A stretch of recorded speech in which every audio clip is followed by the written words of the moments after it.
Peggy 18.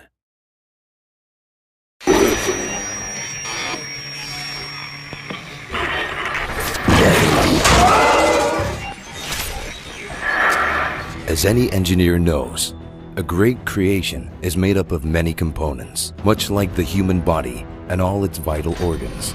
The Dead Space series relies on many elements to make Isaac Clarke's journey a compelling one. And if the story is the brains and the gameplay its limbs, then the art direction must be at its heart.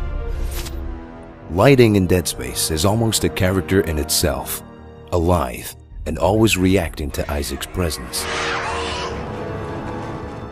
Lights can direct player focus to specific objects or locations, give some small comfort in the dark, offer tactical assistance, or even provide tension through their utter unreliability. The lighting is always changing, either fading, flashing, or changing color, creating an air of instability and tension. To match the shattered scenery of Ishimura and the sprawl, most lights seem dingy, yellowed, and decayed, rather than the bright reds and blues we've come to expect from sci-fi stories. Isaac's path is lit with aged yellows and whites, as though these space stations have been lost in time. The technology used by Isaac and the other characters also seems old and broken down, as if it could short-circuit at any moment. Since the last time Isaac spoke with Nicole was through a grainy static-filled log shown at the start of Dead Space 2, video static and interference also play an important role in the marker's distorted vision of her. Much of the technology in Dead Space 3 takes this feeling of brokenness a step further, as a lot of it is from an expedition lost 200 years prior to the events of the series. The buildings are falling apart, the doors screech when they open, and everywhere there is decay.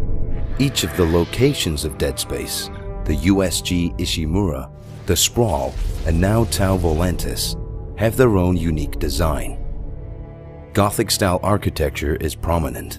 Buildings feature protruding ribs, long wandering corridors, and vast underbellies, mimicking human body structure in their appearance. But the true terror of Dead Space lies with the Necromorphs.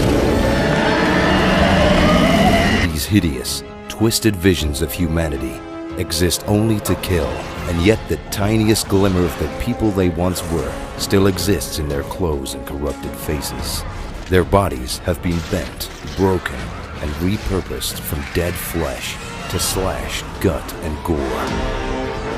From the hulking brutes to the nightmarish lurkers, each and every necromorph has been designed to terrify and horrify as they haunt dark spaces in search of victims.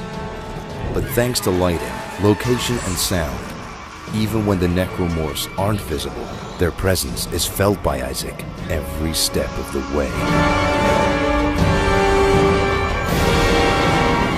But he isn't going down without a fight.